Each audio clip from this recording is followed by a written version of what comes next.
BJP ने किया शराब घोटाला। दिल्ली आबकारी नीति मामले में जमानत पर तिहाड़ जेल से बाहर आए आम आदमी पार्टी के सांसद संजय सिंह ने बीजेपी पर बड़ा आरोप लगाते हुए कहा है कि पार्टी ने खुद घोटाला किया है। उन्होंने कहा कि बीजेपी ने शराब कारोबारी से 55 करोड़ रुपए का चंदा लिया। संजय सिंह ने कहा कि एक झूठे बेबुनियाद केस के आधार पर अरविंद केजरीवाल और मनीष सिसोदिया की गिरफ्तारी हुई है। गहरी साजिश के तहत गिरफ्तारी हुई है।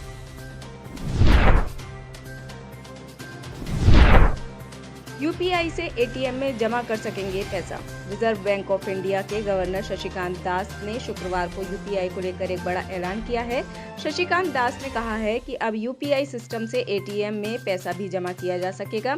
यूपीआई की इस सुविधा से ग्राहकों को बहुत आराम हो जाएगा। इससे कहीं पैसा भेजने में ग्राहकों के समय की बचत होगी। फिलहाल आपको कैश ले जाकर मशीन में डालना पड़ता है और पूरी प्रक्रिया करने के बाद ही पैसा किसी अकाउंट में ट्रांसफर होता है। असंवैधानिक नहीं यूपी मदरसा एक्ट। यूपी मदरसा एक्ट 2004 को असंवैधानिक करार देने के हाईकोर्ट के आदेश पर सुप्रीम कोर्ट ने रोक लगा दी है। सर्वोच्च न्यायालय ने यूपी सरकार और दूसरे पक्षों को नोटिस जारी किया है। इस मामले पर जुलाई के दूसरे सप्ताह से सुनवाई शुरू होगी। हाईकोर्ट ने सरकारी अनुदान पर मदरसा चलाने को धर्मनिरपेक्षता के खिलाफ माना था। राज्य सरकार से मदरसा छात्रों का दाखिला सामान्य स्कूलों में करवाने को कहा था। सुप्रीम कोर्ट में यूपी सरकार ने कहा कि उसने हाईकोर्ट के आदेश को स्वीकार किया है। मदरसा के चलते सरकार पर सालाना 1096 करोड़ का खर्च आ रहा था।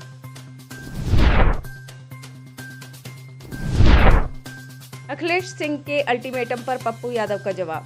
पूर्णिया लोकसभा क्षेत्र से पूर्व सांसद राजेश रंजन उर्फ पप्पू यादव ने गुरुवार को बतौर निर्दलीय प्रत्याशी नामांकन दाखिल किया। नामांकन दाखिल करने के बाद पप्पू यादव के सिर से कांग्रेस ने अपना हाथ हटा लिया।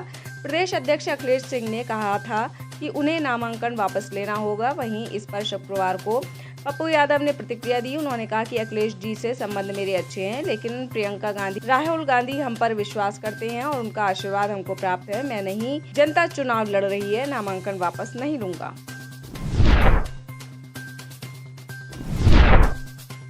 दिल्ली यूनिवर्सिटी में फीस वृद्धि के खिलाफ एबीवीपी अखिल भारतीय विद्यार्थी परिषद ने गुरुवार को दिल्ली यूनिवर्सिटी की लॉ फैकल्टी द्वारा फीस में वृद्धि करने के फैसले के खिलाफ अनिश्चितकालीन धरना प्रदर्शन शुरू किया है और फैसले को वापस लेने की मांग की है। छात्र संघ के सदस्य लॉ सेंटर के कैंपस के बाहर प्रदर्शन कर रहे हैं। उनका दावा है कि विभाग ने पिछले सेमेस्टर से बढ़ी हुई फीस को लागू कर दिया है। हालांकि इस मुद्दे पर लॉ फैकल्टी की तरफ से कोई प्रतिक्रिया नहीं आई है। एमपीएचसी की सरकार को फटकार। मध्य प्रदेश हाईकोर्ट की ग्वालियर बेंच के जस्टिस रोहित आर्या और जस्टिस आर.के. वानी की डिवीजन बेंच ने राज्य सरकार को आर्थिक आपातकाल घोषित करने की चेतावनी दी है। ग्वालियर में स्वर्ण रेखा नदी के दोनों तरफ जाली लगाने के लिए सिर्फ 2 करोड़ का फंड आवंटित करने में हो रही देरी पर हाईकोर्ट ने सख्त नाराजगी जाहिर करते हुए चेतावनी दी है।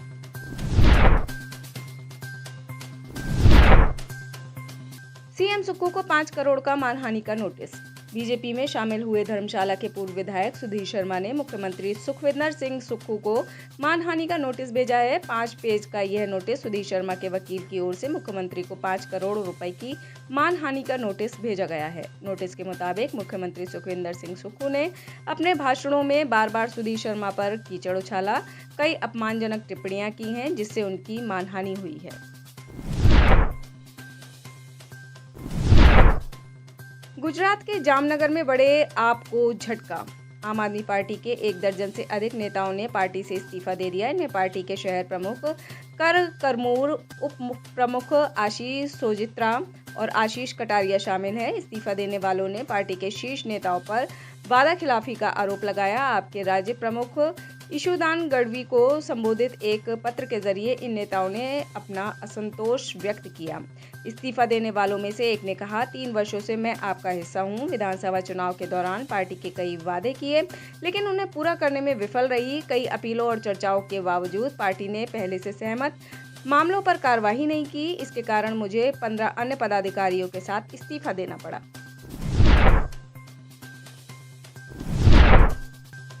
गुरुग्राम में किडनी ट्रांसप्लांट गिरोह का खुलासा।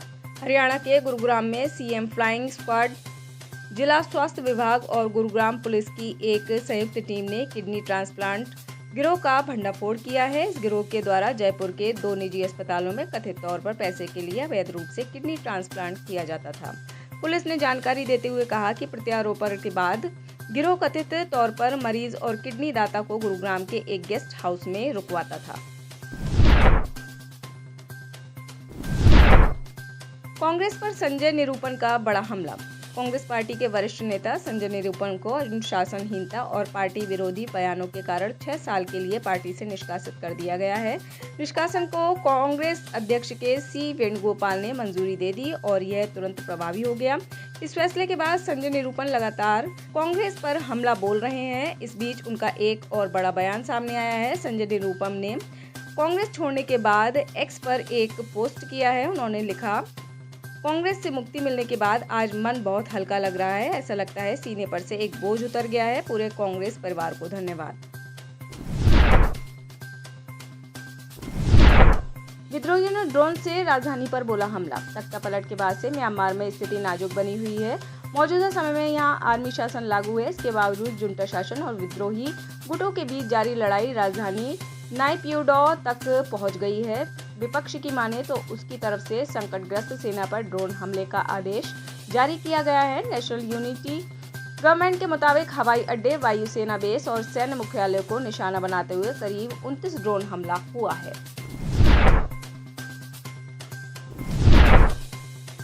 पाकिस्तान को चाहिए भारत जैसा विदेश मंत्री। पाकिस्तान के जानकार डॉक्टर कमर चीमा अब पाकिस्तान की विदेश नीति को लेकर परेशान नजर आ रहे हैं। उन्होंने कहा कि जिस तरह से भारत के विदेश मंत्री एस जयशंकर भारत की बात दुनिया के सामने रखते हैं, वैसा पाकिस्तान के साथ नहीं है। उन्होंने कहा कि विदेश नीति के मामले में पाकिस्तान लगातार पिछड़ता जा रहा है। उन्होंने इस्लामाबाद की दुनिया में छवि सुधारने को लेकर चिंता जाहिर की है।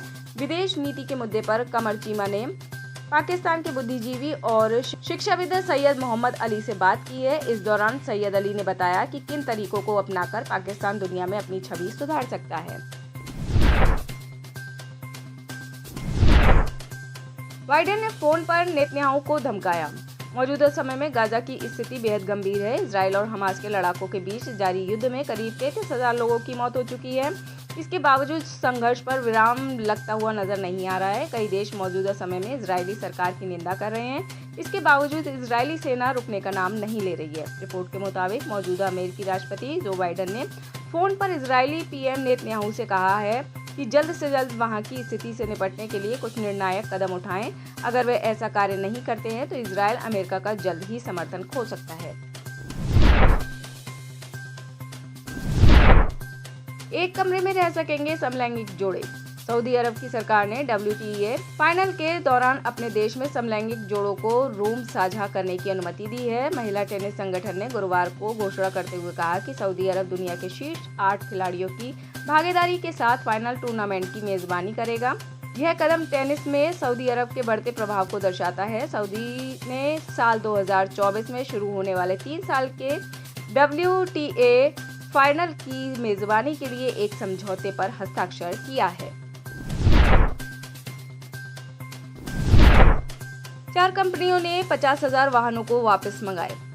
Mercedes Benz Korea, Stellantis Korea और 2 अन्य कार निर्माता कंपनियों ने दोषपूर्ण कंपोनेंट्स के कारण 50,000 से अधिक वाहनों को वापस मंगाने की घोषणा की है। परिवहन मंत्रालय ने यहां गुरुवार 4 अप्रैल 2024 को ये जानकारी दी। समाचार एजेंसी की रिपोर्ट के मुताबिक भूमि बुनियादी ढांचा एवं परिवहन मंत्रालय ने एक बयान में कहा कि होंडा मोटर और जगुआर लैंड रोवर कोरिया सहित 4 कंपनियां स्वेच्छा से 62 विभिन्न मॉडलों की कुल 50,760 इकाइयों को वापस बुला रही है। आप इस खबर के बारे में क्या सोचते हैं, हमें कमेंट सेक्शन में बताएं। साथ ही ब्रह्मास्त्र न्यूज को सब्सक्राइब और शेयर भी जरूर करें।